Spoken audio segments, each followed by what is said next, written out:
নাচনীৰ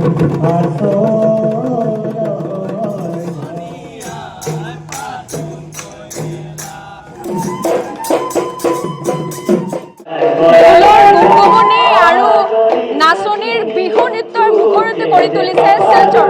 মই বৰ্তমান উপস্থিত অসম সাহিত্য সভা শিলচৰ শাখাৰ বাকৰিত, য'ত দেখিবলৈ পোৱা গৈছে ৰংগালী উৎসৱক কেন্দ্ৰ কৰি এটা উখল মাখল পৰিৱেশ।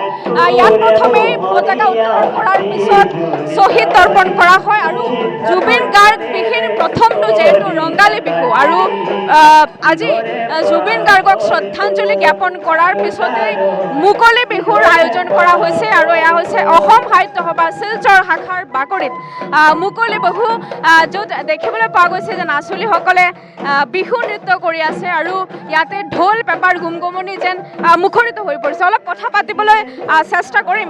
বাইদেউ, আজি ৰংগালী বিহু শিলচৰতো দেখিবলৈ পোৱা গৈছে উখল মাখল পৰিৱেশ, কি ক'ব?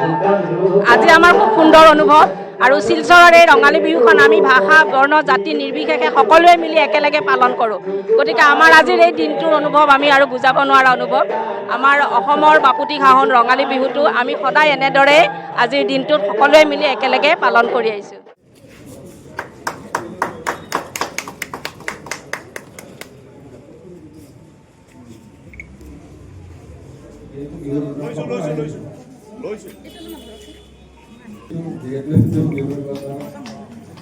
বিহীন প্ৰথমটো আমাৰ ৰংগালী বিহু, কি ক'ব? খুব দুখ লাগিছে, কাৰণ জুবিন দা বিহীন আজি প্ৰথম আমাৰ ৰঙালী বিহু। গতিকে জুবিন দাকটো আৰু পাহৰি যোৱা সম্ভৱ নহয়। আমাৰ হিয়াৰ আমঠু অসমৰ হাৰ্ট ড্ৰপ জুবিন দাৰ, তেখেতৰ দুখ লাগিছে আজি পৰ্যন্ত ধৰক ন্যায় নহ'ল, ন্যায় নাপালে। তথাপিও আমাৰ বিহুটো তেখেতেতো আমাক কোৱা নাই কোনোদিন যে আপোনালোকে বিহু নকৰিব। তেখেত খুব সংগীত প্ৰেমী আছিলে।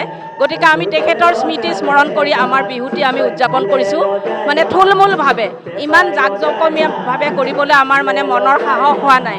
গতিকে আমি এনেদৰেই পালন কৰিছোঁ আমাৰ বিহুটো।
তোমাৰ